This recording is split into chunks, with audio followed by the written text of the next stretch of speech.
ایک بڑا ہی خاص نبوی عمل آپ کو دے رہا ہوں جو آپ کے مال میں، آپ کے گھر میں برکت کا باعث بنے گا۔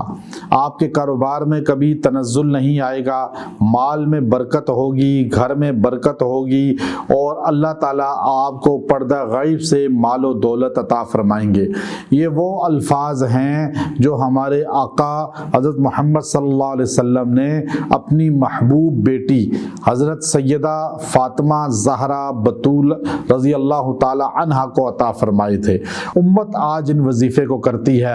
آپ اس وظیفے کو پڑھنا ہے، لیکن سبحان اللہ آپ نے 300 بار، الحمدللہ 300 بار، اللہ اکبر 300 بار پڑھیں اور دعا کریں، اور اس کے بعد پورا سال آپ نے فجر اور عصر کی نماز کے بعد لازم 33 34 مرتبہ یہ تینوں کلمے پڑھنے ہیں۔ آپ پہ کبھی مال کی کمی نہیں ہوگی۔